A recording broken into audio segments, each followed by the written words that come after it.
talk now. This MMA, what we talking about? Yeah, you tuned into the pod now. Gonna be hard for you to stop now. Yeah, we caged in. Yeah, we caged in.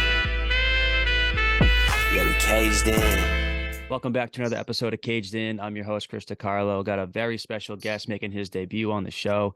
It's Aaron Jeffery, the man with the most glorious mullet in MMA. How we doing, my man?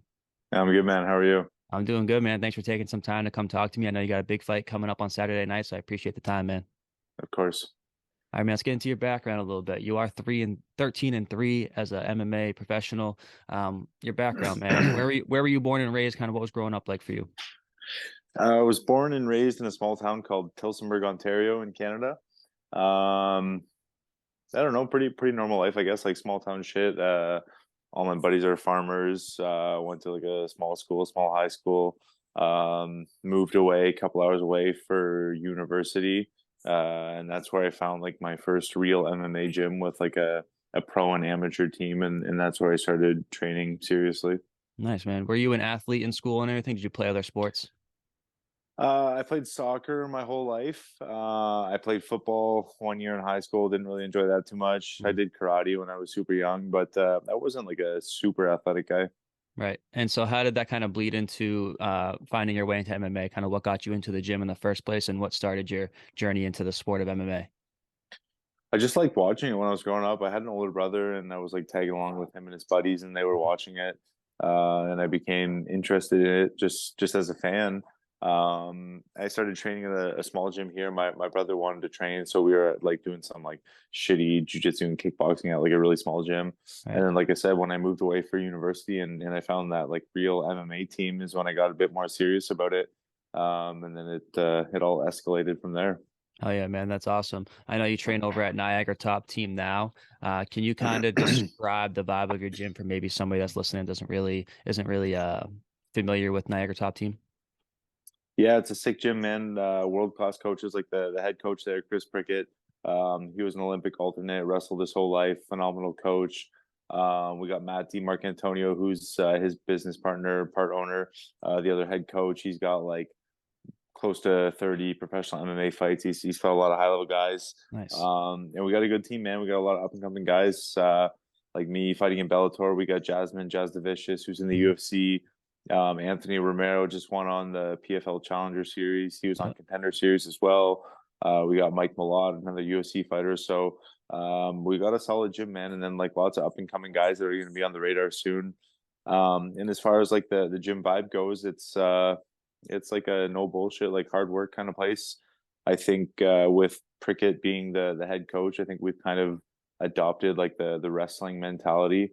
Kind of feels like every MMA practice feels like a wrestling practice. It's like it's hard, it's grueling, it's no bullshit. Guys kind of shut up and get to work. Hell yeah, man, that's awesome. Do you cross train anywhere else, or do you kind of get everything that you need at Niagara Top Team? Yeah, I've been going down to Kill Cliff in Florida. Nice. There you go. And so Killcliff in Florida, what's that gym down there like? It's sick, man. I would say like it reminds me of NTT. Like they're very similar gyms. Obviously, NTT is quite a bit smaller, but very similar in the vibes. Like people are super welcoming, but it's like hard work. Like shut up, get to work. But it's a good team atmosphere. Like a lot of these big gyms you go into, and it's just like guys beating the shit out of each other and not really trying to help each other out. It's kind of like looking out for number one. Right. But with Killcliff and NTT, you get like a good team atmosphere where guys are trying to help each other and everyone's in it together. For sure, man, for sure. You are gearing up for a big fight on Saturday night, Bellator 293. So how has camp been for you this time around, man? How's the body feeling? Everything going according to plan? It's been good, man. It's been really good. I was down in Florida for 6 weeks. I got a lot of good work in there, a lot of hard rounds, big guys, really high level guys. That's where I do like the majority of like the hard sparring rounds, and I kind of figure out what's working for me, what's not working for me, where can I make some adjustments. Mm-hmm. One second, another call come through. Very good. That was and then I come back to NTT with 4 weeks left, and I kind of like clean things up, sharpen things up, work with my own coaches, get a bit more specific, a little bit more focus on me, and just stay healthy and sharp until the fight. There you go, man. Sounds like you have a good regimen and a good schedule for fight camp, so that's good to hear. Let's get into your fight history a little bit, man. One that stood out to me, LFA 93, you defeated Andre Petrosky. He actually ended up going on to the Ultimate Fighter, and I was curious if that was a path that was ever available or offered to you after that fight as well. Yeah, I was actually going to do the Ultimate Fighter. I had kind of gone through like a bunch of the application process and a couple interviews and everything, and then it got postponed for COVID. Hmm. Um, and then I got offered the CFFC title fight, and I was thinking, like, all the CFFC champs have been signed to the UFC. I'll go there, I'll fight this guy, I'll win the title, and then I'll probably get signed, and I'll have to do the Ultimate Fighter. Turns out I win the fight, I get the belt, I don't get signed, and then I didn't do the Ultimate Fighter. So it didn't really work out at the time, but I mean, now in hindsight, everything's all good. Like I'm very happy with where my career is at right now. For sure, man. You did end up joining Bellator in summer of 2022. Since joining Bellator, man, you've been on an absolute tear, 2-0, two amazing finishes. What kind of has clicked and kind of changed for you since that signing with Bellator? And can you just speak on like the run that you've been on recently? Yeah, I don't know what's clicked, man. I think part of it might almost be like taking some pressure off. Like your whole career, you're working to get into one of the big promotions, right? And like Mm. every fight could be make or break, like contender series fights, CFFC title fights. It's like I need to win this fight to hopefully get signed. I think getting signed to Bellator for like a multi-fight contract maybe takes a little bit of the pressure off. Like you're Mhm. already there, you kind of got a home, you know where your fights are going to be. So all you have to do at that point is go in there and perform. For sure, man. It's a good way to put it. It does take a little bit of the pressure off knowing that you're not fighting for a new contract every fight. So I'm sure that kind of helps the mental game a little bit when you're in camp and getting ready for the next one. Exactly. And you're not fighting for fucking peanuts anymore on the regional scene Yeah, and then trying exactly. to make ends meet outside of fighting. Exactly. That's a good point as well. You got a big one coming up Saturday night, man. Bellator 293, you're taking on John Salter, who is 18-6, real vet of the game. Breaking down your opponent, man, looking at his game, kind of how do you see his game playing out and how do you see the matchup going for you? Yeah, he's a grappler, obviously. Mhm. He's a black belt. He's a solid wrestler. A lot of wins by submission. So I'm sure he's going to be shooting.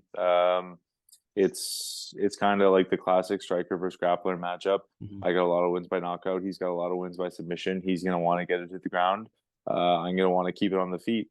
Um, Defensive wrestling is, I think it's one of the strongest aspects of my game. So I'm pretty confident that I'm going to be able to keep it on the feet and do what I want to do.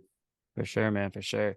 When the cage door closes at the Pachanga Resort Casino on Saturday night, man, what can the fans in the arena expect to see out of you? I expect a second or third round TKO in this fight. I could see Salter coming out in the first round, wrestling hard. I'm going to make him work. He's going to be working for takedowns. I'm going to keep it on the feet. I see him slowing down and getting finished later in the fight. And after this fight, man, after you get the W on Saturday night, you will be 3-0 in your Bellator career. What would you like to see next for you in the future? Anything in particular? I think another top five opponent for sure. Whether that's the title fight or another guy that moves me closer to the title. That's obviously the goal now. And I think if I beat number three, there's only one more fight in front of me, max. So title shot in the near future. Definitely, man. Definitely agree with you there. You're definitely working your way up those rankings. You're definitely beating all the right guys, doing all the right things. So I feel like after this one for you, like you said, either a title shot or one more get you there 100%. I agree. All right, man. I appreciate the time, brother. Before I end these things, I like to kind of get some like random fun questions in at the end. If you're cool with that, that I can let you Yeah, go and man. enjoy your weekend. Let's do it. All right, man. So I mentioned in the beginning of the show, man, the mullet. I'm sure everybody asked you about it. How long you been growing it out for, man? I think it's coming up on 3 years now.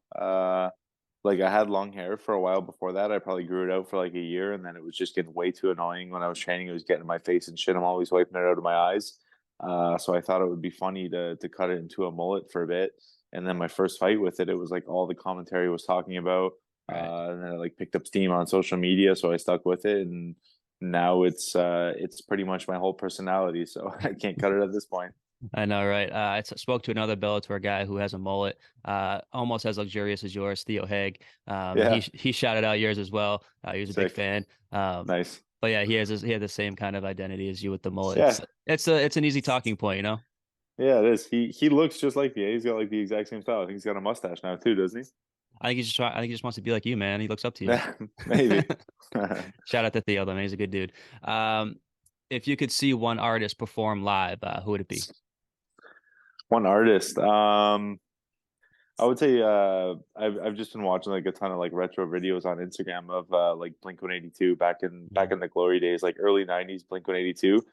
They were one of my favorite bands growing up, so I think that would be sick. I mean, they still like I saw them a few years back. It's not the same. They're all like old and tired and Yeah, shit. exactly.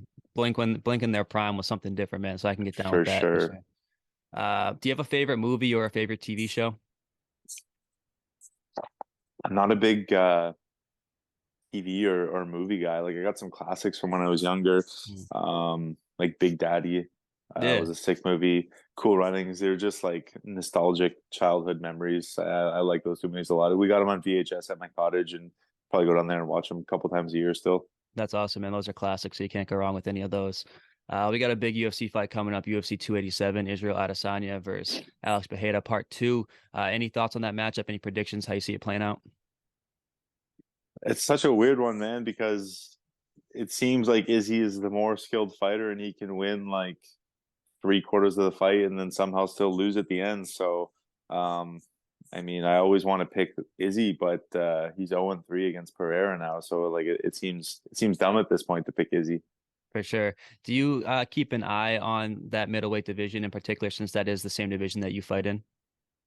For sure, man. Yeah, even outside of the UFC, like if I'm just watching like regional fights on Fight Pass or whatever, anytime a middleweight fight comes up, you just tend to watch it a little bit more closely because it could always be someone that you fight in the future. Exactly, man. All right, Aaron, I appreciate the time, man. I'm going to let you go. Enjoy your Saturday. Enjoy your rest day. Thanks for the time, man. Anything you want to say? Anything you want to shout out before I get you out of here?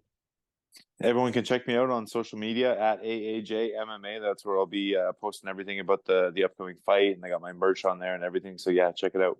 Yeah, definitely some sick merch too. I'm gonna have to go on there and get me some for sure. All right, Aaron. Appreciate you, brother. Thanks for taking the time. Best of luck on Saturday night. Go get that W. Thank you, man. Appreciate it. Sir, appreciate it. Down for the count and he can't even talk now. This MMA, what we talking about?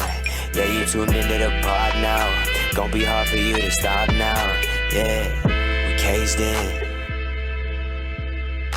Yeah, we caged in. Yeah, we caged in.